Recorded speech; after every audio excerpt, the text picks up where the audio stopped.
I feel like कि classes छूट गई तो रिवीजन तो यूँ भी पीछे होता ही जाएगा वो।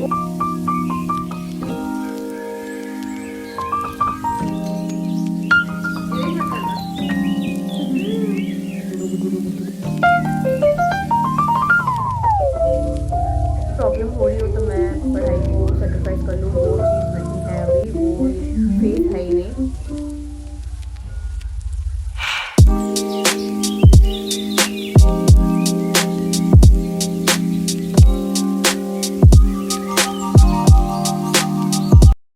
हाय guys, welcome back to my YouTube channel. And I know बहुत टाइम के बाद व्लॉग्स आ रहे हैं, मतलब काफ़ी बीच में गैप आ जाता है कंटिन्यूटी में व्लॉग्स आते टाइम, ठीक है।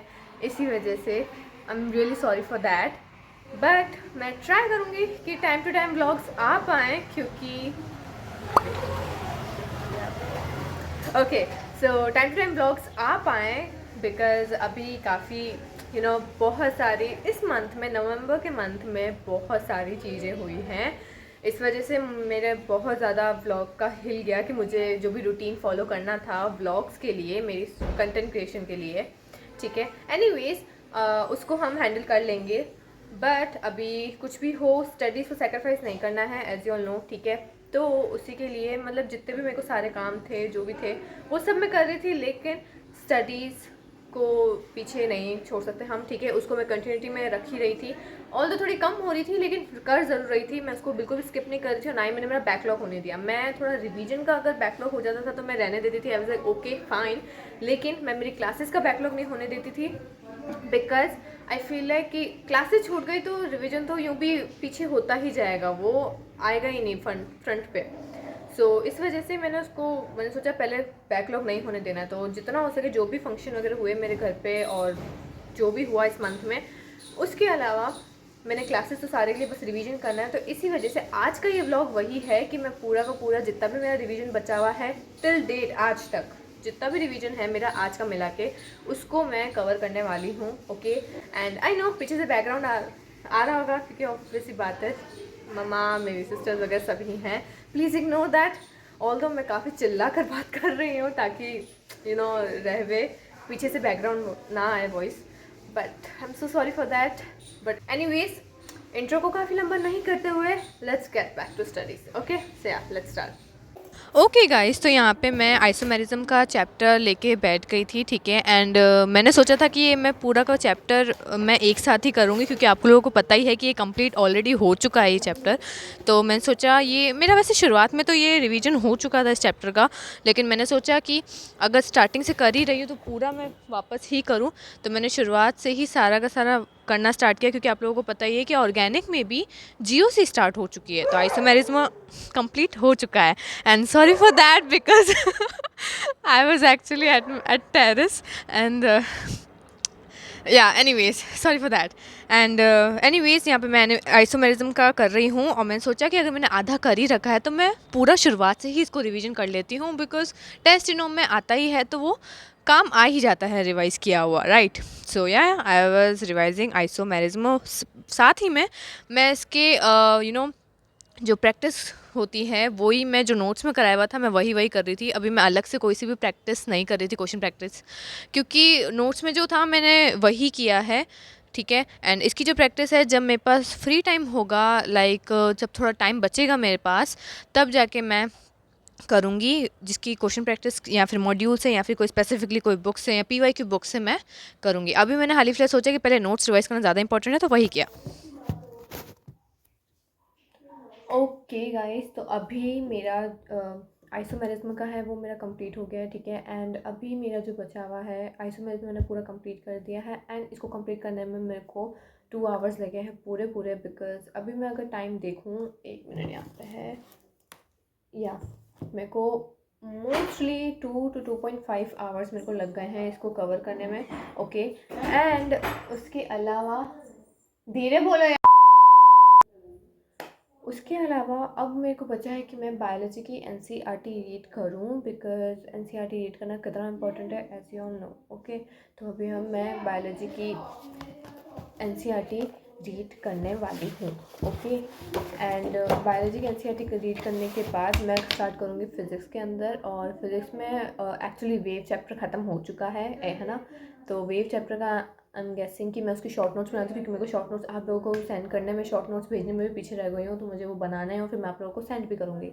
ओके ओके, तब मेरे 2 काम बचे हुए हैं, जिसके अंदर मुझे सबसे पहले अभी मैं बायोलॉजी रीड करने वाली हूँ। ओके, तो सबसे पहले बायोलॉजी रीड करते हैं। Okay, so guys, as you all know, NEET exam को क्रैक करने के लिए एनसीईआरटी की रीड करना कितना इंपॉर्टेंट है। और हम सभी लोग एनसीईआरटी को रीड करते भी हैं, लेकिन फिर भी हमारे जो भी क्वेश्चंस होते हैं जो कि एनसीईआरटी से रिलेटेड होते हैं वो हमारे गलत हो जाते हैं और वो हमारा टॉपिक वीक रह जाता है और हमको पता ही नहीं चलता कि हमारी मिस्टेक कहाँ है। सो अगर मैं आपको कहूँ कि जितने भी आपने क्वेश्चन गलत किए हैं वो आपको हाईलाइटेड फॉर्म में मिल जाए एनसीईआरटी के अंदर, what do you think? Interesting, right? NEET prep essential app के अभ्यास बैच में एक अमेजिंग फीचर लॉन्च किया है, जिसके अंदर आपको इनकरेक्ट मार्क्ड एनसीईआरटी भी मिल जाएगी, जिसमें आपको तीनों सब्जेक्ट से related, physics, chemistry and biology, तीनों से रिलेटेड जितने भी क्वेश्चन आप अटेम्प्ट किए हैं आपने या फिर आगे आप करोगे, और अगर वो गलत हो जाता है तो वो ऑटोमेटिकली ही एनसीईआरटी में पिंक कलर के हाईलाइटेड फॉर्म में हो जाता है। यही नहीं, अगर आप उसको टैप करोगे तो आपको उसका प्रॉपर वीडियो सोल्यूशन भी मिल जाता है और आप उसको जितनी बार चाहो उतनी बार ही रीअटेम्प्ट भी कर सकते हो। Amazing, right guys? यही नहीं, अभ्यास बैच में आपको और कई सारे फीचर्स मिल जाते हैं, जैसे कि NCERT page wise question practice, जिसमें आप अगर जैसे कि आपने 10 to 15 पेज अगर आपने रीड किए हैं, उन पेजेस को सेलेक्ट करके आप उनसे रिलेटेड जितने भी क्वेश्चन होंगे आपको कर सकते हैं। और गाइस, इसमें आपको 25 ईयर्स मार्क्ड एनसीईआरटी भी मिल जाती है, जैसे कि जितने भी पिछले सालों में क्वेश्चंस आ रखे हैं वो सब आपको हाईलाइटेड फॉर्म में दिखेंगे। एंड एज यूजुअल अगर आप उसको टैप करोगे तो आप उसको रीअटेम्प्ट भी कर सकते हो और उसका वीडियो सोल्यूशन तो मिलता ही है। सो गाइस, इसमें आपको लेटेस्ट ट्रेंड के अकॉर्डिंग भी क्वेश्चंस मिल जाएंगे, जो कि हैं पीवाईक्यू और statement based questions, diagrams based questions, आपको assertion reason based question, sequence based question, आपको ओवरऑल सारे प्रकार के आपको क्वेश्चंस मिल जाते हैं। और गाइस, अगर कोई भी आपको क्वेश्चन इंपॉर्टेंट लगे तो आप उसको बुक मार्क भी कर सकते हो।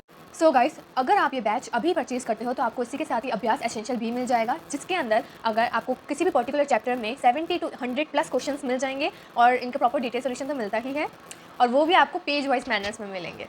इसमें आपको एनसीईआरटी के जो क्वेश्चंस होते हैं और एनसीईआरटी एग्जाम्पलर के जो क्वेश्चंस होते हैं वो सारे आपको एमसीक्यू के फॉर्मेट में मिल जाएंगे, और इसमें आपको 2019 से 2024 तक के सारे पेपर्स मिल जाएंगे, इवन गंगानगर और मणिपुर के भी। सो गाइज, एनसीईआरटी अभ्यास बैच में ये सारी चीज़ें तो आपको कॉम्प्लीमेंट्री मिलती है, साथ ही में इसमें आपको एआर पावर अप कोर्स मिल जाता है, एनसीईआरटी इनकरेक्ट मार्क्ड एनसीईआरटी मिल जाती है, पीवाईक्यू मार्क्ड एनसीईआरटी मिल जाती है और पेज वाइज फ्लैश कार्ड भी मिल जाते हैं। और गाइज, अगर ये बैच आप अभी परचेज करते हो तो आपको 2999 में मिलता है, और अगर ये बैच आपको एक कॉम्बो के साथ लेना है तो आपको ये 4999 में मिल जाता है। And guys, I think if you are serious student तो आपको डेफिनेटली ये चीज़ परचेज करनी चाहिए, क्योंकि ये बहुत ही बेनिफिशियल है हम सभी के लिए। Even I have also purchase this batch, so I think it's a great deal, you should check it out. I have provided the link in the description box, don't forget to check it out. और guys, इसके बाद मैंने जब पढ़ाई थोड़ी बहुत complete कर ली थी तो मैंने 10-15 मिनट का ब्रेक लिया था। तो देखा तो यहाँ पे कालू सोया हुआ था, तो फिर मैंने सोचा क्यों ना उसको थोड़ा सा सहला लिया जाए, बिकॉज मैंने पूरे दिन में आज सुबह से मैंने मिली थी इससे, तो मैंने सोचा सहला लेते हैं इस प्यारे से हमारे कालू को। मैं यहाँ पे सहला कर और सुला कर फिर मैं आ गई थी पढ़ाई करने।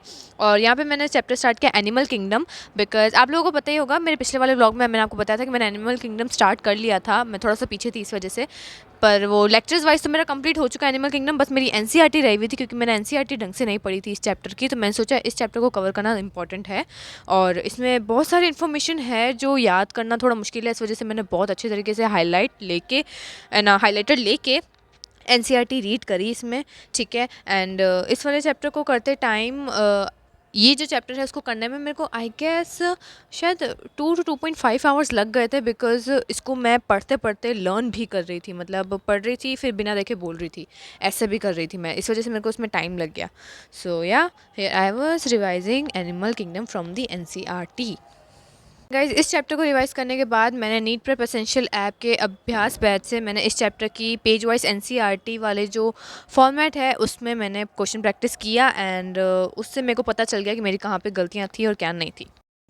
ओके गाइस, मेरा भी बायोलॉजी में भी मैंने कंप्लीट कर लिया है, ठीक है। एंड अभी मेरा केमिस्ट्री में भी कंप्लीट हो गया और ऑलराइट। एंड अब मेरे को बचा है फिज़िक्स के अंदर मुझे जो नोट्स हैं मेरे वो मुझे करना है, शॉर्ट नोट्स बनाने हैं और वेव चैप्टर का साथ में रिवीजन भी हो ही जाएगा, ठीक है।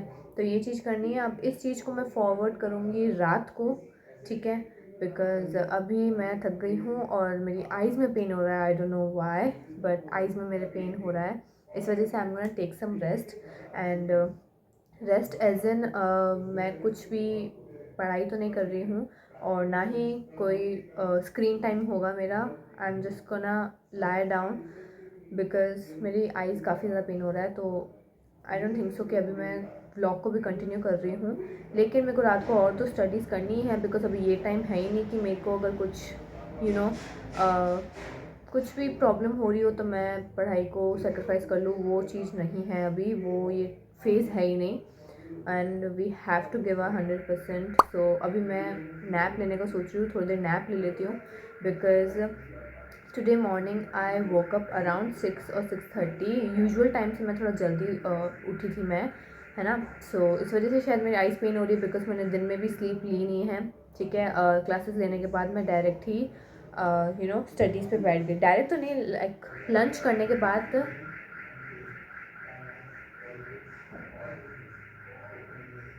या सो आई वाज सेइंग कि लंच करने के बाद मैंने लंच करते टाइम मैंने शायद हाफ एन आवर का ब्रेक लिया था, उसके बाद से मैं फटाफट से वापस स्टडीज़ पे बैठ गई थी, ठीक है। एंड इट इज़ करंटली या so guys it is currently 7:30 and I am gonna take a break, okay. एंड रात को पढ़ाई करेंगे, एंड रात को भी मेरे को ब्लॉग शूट करना ही है, बिकॉज मैं इन अनकंसिस्टेंट नहीं रह सकती बिल्कुल भी, मुझे प्रॉपर कंसिस्टेंसी मेंटेन करनी पड़ेगी ब्लॉगिंग के अंदर भी, because this is what I love to do. तो मैं इसको बिल्कुल भी सेक्रीफाइस नहीं करना चाहती इस चीज़ को भी, तो मैं दोनों को साइमल्टेनियसली करना स्टार्ट करूँगी, लाइक ब्लॉगिंग एंड स्टडीज़ को साइमल्टेनियसली करना, मतलब कोशिश करूँगी पूरी पूरी, okay. So yeah, I think guys that's it for today's vlog. Hope you guys like it. If you did, to make sure to like, share, comment and subscribe to my YouTube channel, which is Kashish Najwani. Okay guys, see you in the next time. Bye bye.